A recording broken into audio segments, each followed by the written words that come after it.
பார்வையற்ற கணவனுக்காக தன் கண்களை கட்டிய காந்தாரியாக திருமதி ஜெயந்தி ஸ்ரீனிவாசன். நன்றி திருதராஷ்டிரன் அவர்களே.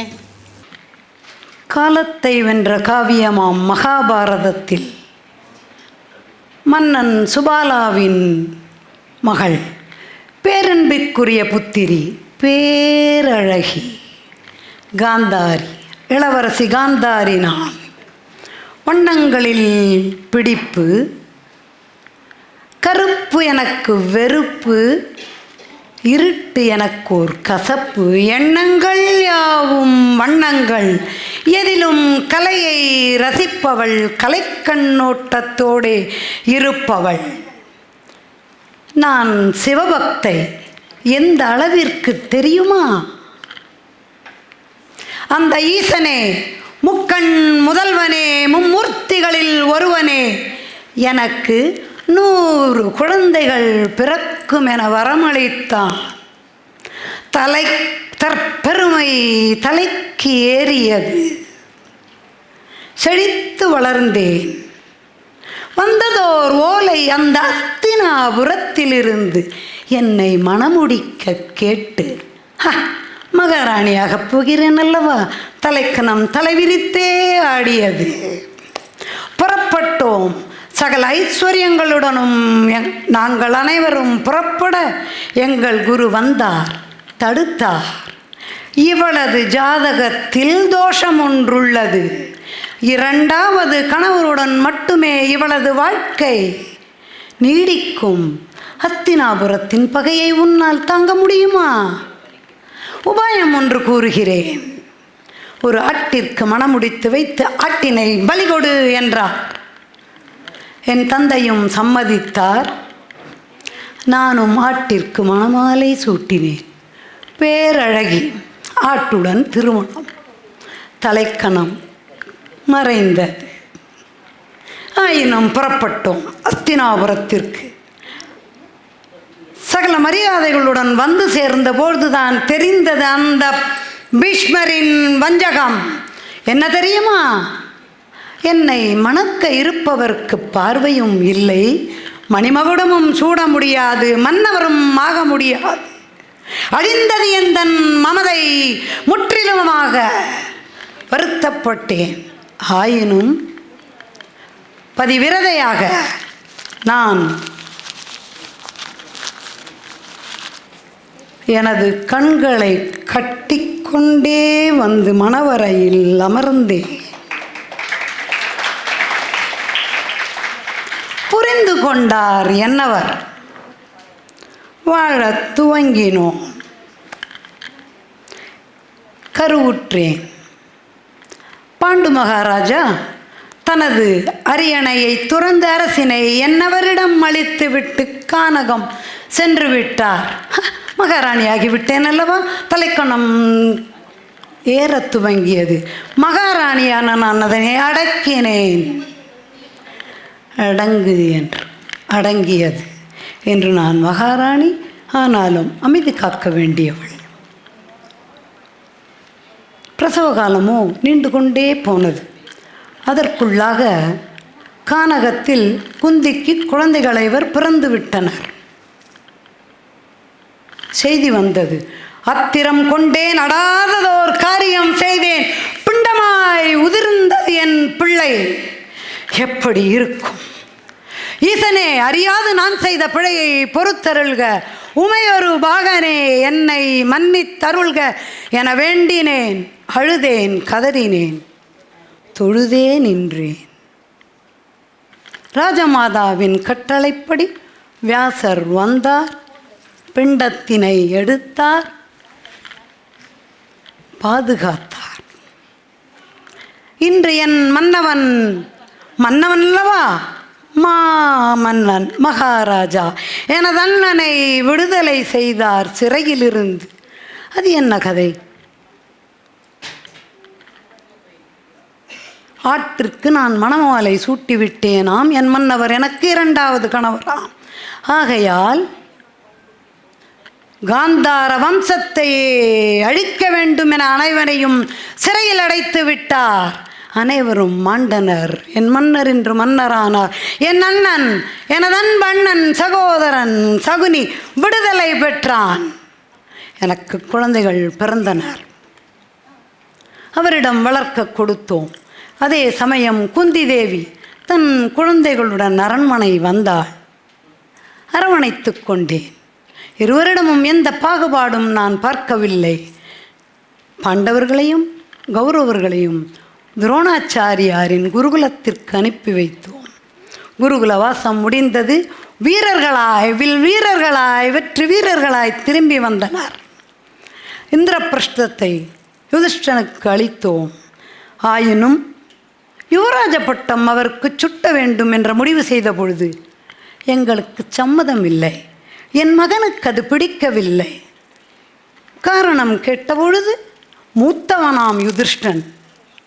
இது என்ன கதை? என் கணவர் தானே மூத்தவர், என் மகன் தானே முதலில் ஜனித்தான். அப்படி இருக்க இவருக்கு எப்படி பட்டம் என்று தோன்றியது. என் அண்ணன் அவரது தர்மப்படி வளர்த்தார், எங்களின் நியாயப்படி எங்களின் குழந்தைகளை. முடிந்தது. ஓர் ராஜதந்திரத்தில் பாண்டவர்களை அழைத்தார். என் துரியோதனன் அழகாக அழைத்து வரச் சொன்னான். வந்தனர். என் மகனுக்கு தெரியும் தனக்கு சூதாடத் தெரியாதென்பது. அறிவாளி. தன் மாமனை பகடையாடச் சொன்னான். ஆனால் அந்த தர்மனோ தனக்கு ஆடத் தெரியாதென்பதே அறியவில்லை. அது மட்டுமா, அந்த இரையையே, கண்ணனையே உள்நுழையக்கூடாதென்று இரையை வேண்டுகிறான். இறை அவனே என்பது தெரியாமல் ஆடினர், தோற்றனர். ஆயினும் அங்கே என் மைந்தன் செய்த காரியம் என் மனம் ஒப்பவில்லை. அறம் வெல்லும் மன்னா என்று குரல் கொடுத்தேன். அவர் செவிகளில் விழவில்லை. செவிப்புலன் பயனற்றே போயிருந்தது. விகர்ணன் எழுந்தான், எதிர்த்தான், அடக்கிவிட்டனர். விதுரர் கேட்கப் போக அவமானப்படுத்தி வெளியேற்றிவிட்டனர். பாண்டவர்கள் வனவாசம் சென்றனர். வனவாசம் முடிந்து திரும்பி வந்தனர். கிருஷ்ண தூது நடந்தது. பாரத போர். கிருஷ்ண தூது தோற்றதால் பாரத போர் தோன்றியது குருட்சேத்திரத்தில்.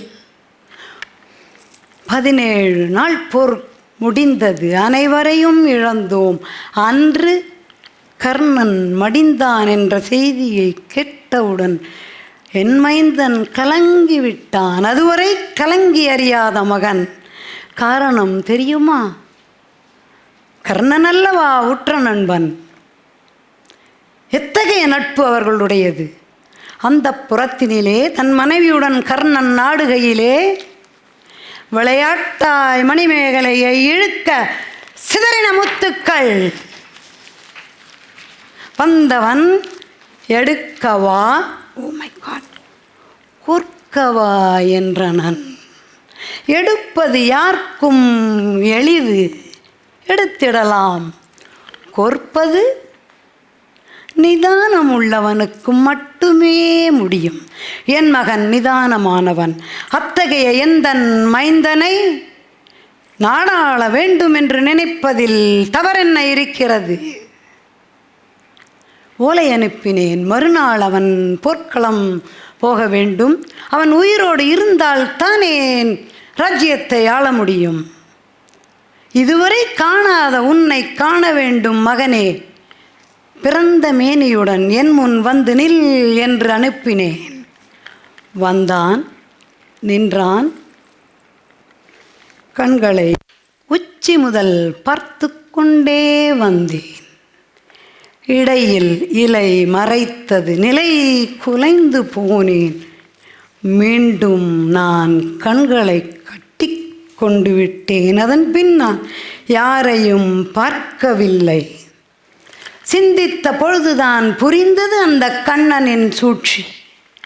பெற்றவளே ஆயினும் பெண்ணின் முன் பிறந்த மேனியுடன் செல்லாது. இலையை கட்டி கொள்ளோர் வாழை இலையே என்று சூழ்ச்சி செய்திருக்கிறான். சுற்றி அறியா என் மகனும் இலையை கட்டிக்கொண்டு என் முன் வந்து நின்று விட்டான். என் செய்வேன்? வஜ்ரமாகவே மாறி வந்து கொண்டிருந்த அவனை அவனது உயிர்நிலையை காக்க என்னால் முடியவில்லை. தொடை பிளந்து அவனை கொல்வேன் என்று பீமன் சபதமிட்டிருக்கிறானே, என் செய்வேன்? அசிகுருங்கள் தாயே என்று வந்து என் முன் பணிகிறான். என்ன ஒரு நிலை எனது! தீர்காயுஷ்மான் பவ என்றாய் என் மைந்தனை நான் அப்பொழுது ஆசி கூற முடியும்? கண்ணனின் சூழ்ச்சி வென்றுவிட்டது மகனே என்று அனுப்பிவிட்டேன். மறுநாள் போர் முடிந்தது. மகனும் மரணித்தான். அனைவரையும் இழந்தோம். ராஜபட்டாபிஷேகத்திற்காக அனைவரையும் வரச் சொல்லியிருக்கின்றனர். பாண்டவர்களும் திரௌபதியும் வந்தனர். திரௌபதி ஆசி கேட்க, இன்று உன்னிலையும் என் நிலையும் ஒன்று. நானும் மக்களை இழந்தவள், நீயும் மக்களை இழந்தவள். இனி வரும் காலத்தில் வருத்தத்துடனேயே கழிக்க வேண்டும் மகளே என்று கூறி செல்கிறேன். அந்த கண்ணன் என்னிடம் ஓர் கேள்வி கேட்கின்றான். நீ உன் குழந்தையை வளர்த்திருந்தால் இந்த கதிக்கு ஆளாகி இருப்பாயா? பிரிட்டது ஆத்திரம். சூழ்ச்சி செய்தது நீ. உன்னால் நேர்ந்தது எனக்கு இந்த நிலைமை.